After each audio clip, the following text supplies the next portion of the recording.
Halo Jabro Tim. Ada sesuatu yang lagi rame nih. Lu harus kasih dia kesempatan lagi. Di atas kertas lo semuanya harusnya menang. Ada bahasan yang paling ditunggu-tunggu. Walaupun belum merilis 26 skuad untuk kualifikasi hajatan bola Eropa 2026 di round 3 ini, tapi kemarin udah ada beberapa pemain yang dikonfirmasi oleh timnya dan ada beberapa nama seperti Sananta dan juga Dimas Derajat. Wih, comeback Gimana nih pemain. dua pemain yang terutama Sananta yang kembali dipanggil sama STY Om Mario? Makanya ini tanda masih terus mencari striker Sosok yang striker. ada di depan gawang Mas Aryo, karena El Klemer striker masih butuh pendamping untuk pengganti juga. Ya kan emang Sananta kan masih Kemarin bagian juga dari masih. timnas. Menurut gua dia memang ada posisinya di timnas. Walaupun pilihan terakhir ya dia selalu ya. Ya tergantung kebutuhan kan. Kadang ya kalau butuh dia di menit-menit terakhir ya dia dimasukin. Itu kan sering untuk bisa mencoba memecah kebutuhan karena dia punya aerial presence yang bagus. Cuman kan kadang-kadang ketika dia masuk tuh nggak banyak yang bisa ngasihkan dia umpan yang memang dia jagonya di situ gitu. Jarang yang Jarang bisa punya main kita punya crossing itu iya ya, yang crossing. nge-service dia. Jadi kadang-kadang sulit juga kita untuk bisa berharap ini pemain langsung bisa perform bagus kalau lo nggak dapet supply yang bagus. Lewandowski aja setengah mati kalau nggak dapet supply kan maksudnya Iya. Haaland aja setengah mati nggak ada di Bruyne waktu itu kan. Pemain-pemain yang tipe-tipe bomber yang betul-betul klinikal depan gawang kan setengah peluang ya kalau lo bisa mendapatkan peluang itu ya lo mungkin bisa execute itu, cuma kalau nggak dapat peluang ya kan susah juga buat dia gitu.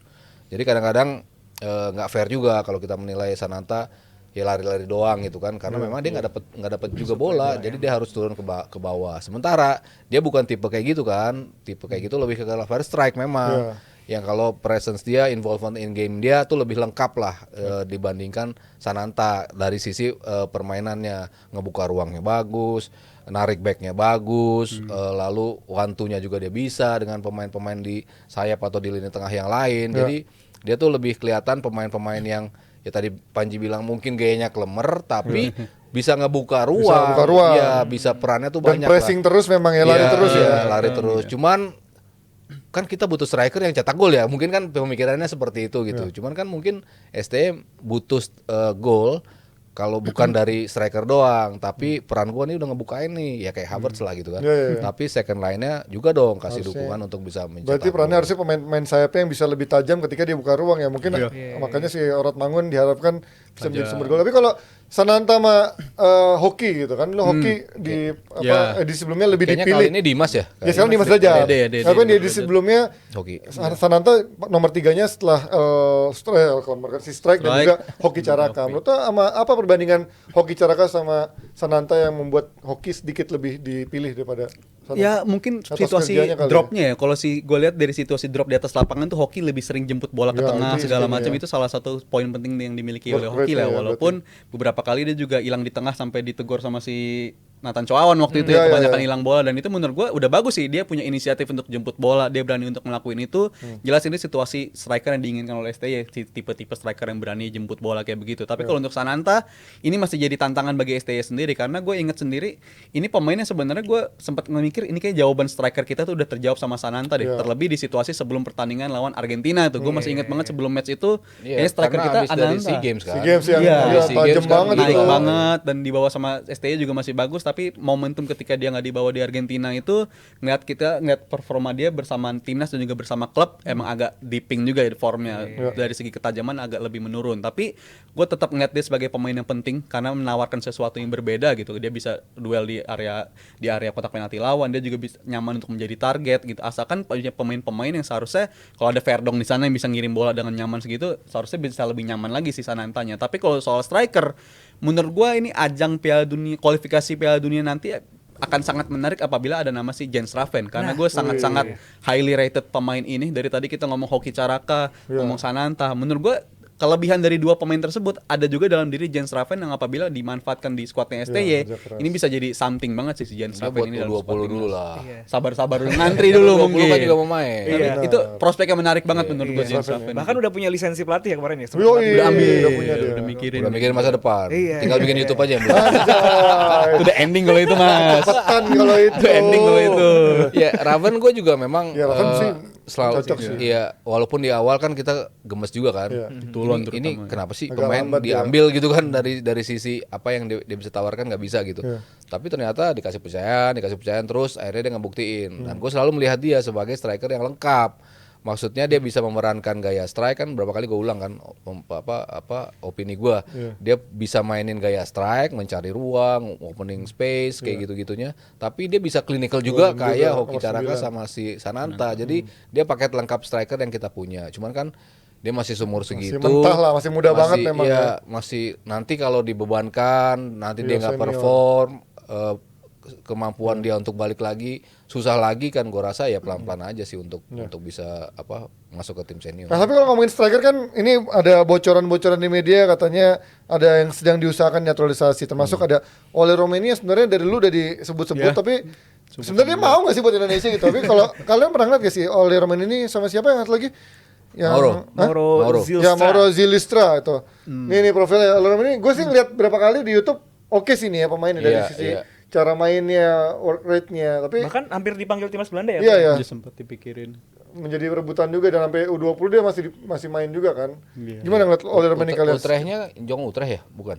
Ya, Utrecht kedua. Iya kan? Utrecht kedua. Di Jong Utrecht dia bikin. Bawah tuh. Bukan yang tim utamanya. Dan oke sih, emang dibandingkan si Mauro, emang Ole lebih oke dari sisi permainan kalau gue lihat di balik lagi. Biasanya kan kita ngeliat di YouTube ya, Iya, iya, ngeliat iya. dari sisi Bagus-bagusnya doang, permainannya oke dari sisi permainan gitu, dibandingkan si Mauro. Cuman masalahnya yang sudah jelas-jelas state mau pindah Indonesia tuh baru Mauro. Iya. Ole tuh belum diwawancara Iya, manapun. dia kayaknya nggak pernah kita indikasi nggak mau, pernah kan? melihat Iya, statement keluar dari dia bahwa dia mau pindah. Tarik Indonesia, Iya. hanya ke Bali, nggak ada belum ada. ya. Jadi kayak Nasi gitu, goreng. kayak Nasi gitu-gitunya tuh kayaknya di posisi Ole belum gitu. Iya. Jadi kan kalau kita suruh milih salah satu dari mereka, emang preferensi gue lebih ke Ole untuk dari iya, sisi kelengkapan, dari sisi permainan dan juga lebih matang kan. Iya, iya. Pengalaman Dia juga. lebih matang lah dari Dua- sisi dua- 24 soalnya iya, umurnya dari ya. sisi pengalaman memang lebih matang. Ya kalau si Mauro ya kalau lo butuh striker yang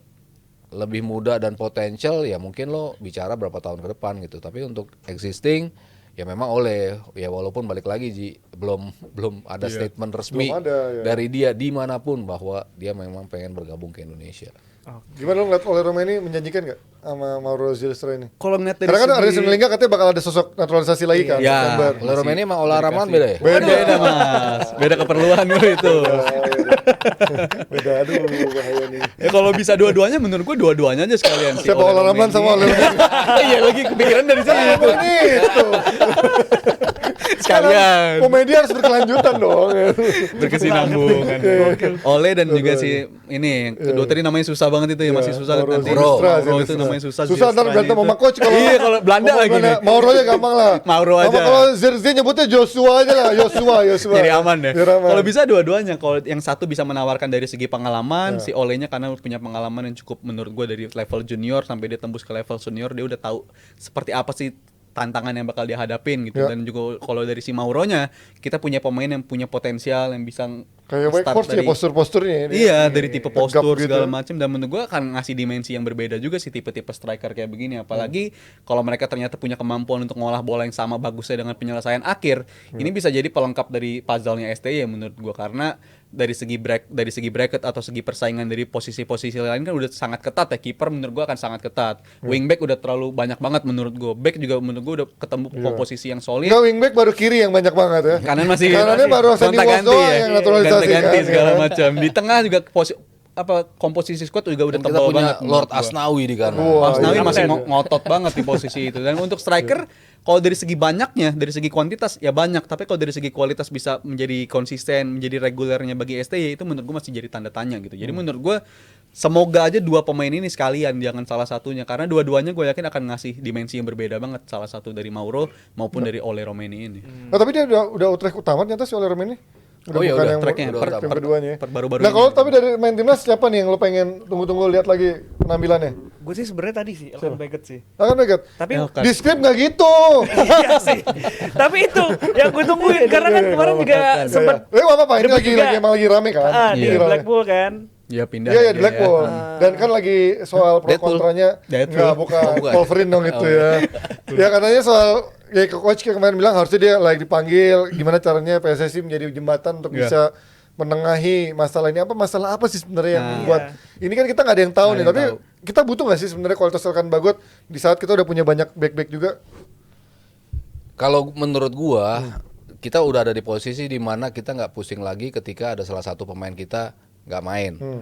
Dulu mungkin sebelum kedatangan pemain-pemain ini, mungkin kita pusing. Waduh, Elkan cedera lagi. Ada Jai lagi sekarang. Elkan ya. itu, waduh, Jordi Amat cedera atau kartu merah, itu kan selalu menjadi isu besar gitu kan. Sementara sekarang orang udah bisa ngomong, Jordi jangan main lagi lah. Iya, Bahkan udah ada pilihan soalnya. netizen udah bisa ngomong begitu. Padahal kita mundur setahun sebelumnya, wih, Jordi kan selalu kalau bisa dia harus main gitu kan. Artinya kan udah seketat udah ada komparasinya sekarang soalnya kan. Dan selalu ada step up yang dilakukan oleh pemain-pemain kita.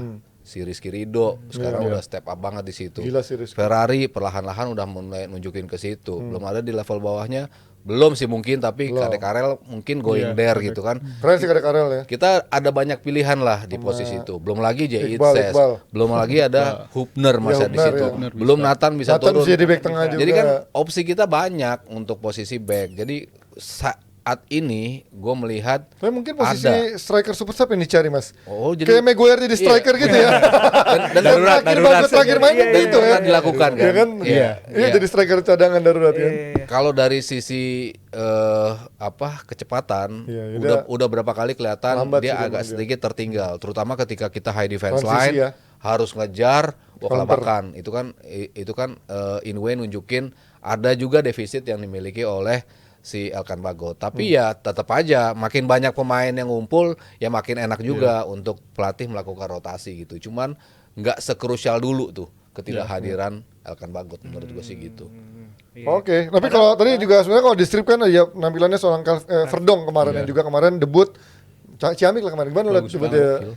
Bagus banget sih ya. Justru kemarin kan Jebret Media juga reaction juga kan waktu itu ketika nonton debutnya Verdong. Gue bilang yang gue nantikan dari Verdong walaupun dia seorang back kiri bukan dari atribut defensifnya, tapi dari segi dia ngebantu serangan dan itu langsung berasa banget kalau gue bilang cuma kuat 60 menit ya. Iya, betul dia udah nunduk Panas. ya. Udah nunduk, muka memerah segala macam, tapi atribut yang bisa dia tawarkan dari segi nyerang itu nawarin sesuatu yang berbeda banget dan menurut gue ini upgrade banget lah dari segi back kiri walaupun posisi back kiri mungkin posisi terakhir yang gue pikirin untuk di-upgrade karena gue suka ngeliat penampilan Arhan di sana, gue suka juga ngeliat penampilan kalau Nathan lagi dicoba di sana, si Shane Patinaman juga gue suka di sana, tapi ternyata hadirnya Verdong ini nawarin sesuatu yang berbeda banget dan menurut gue dengan komposisi kan biasanya STM main 3-4-3 ya, justru malah bisa aja Shane main barengan dan juga Verdong nggak menutup kemungkinan Shane sama Verdong bisa main secara bersamaan juga atau Arhan di belakangnya juga bisa juga, jadi menurut gue sangat komplit kita dari sisi kiri dan juga Verdong ini sebagai salah satu pemain yang gue nantikan di kualifikasi Piala Dunia karena masih dikit juga kan kita nontonnya baru sekali dan menurut gue akan lebih banyak lagi kita bisa ngeliat atribut terbaik dia.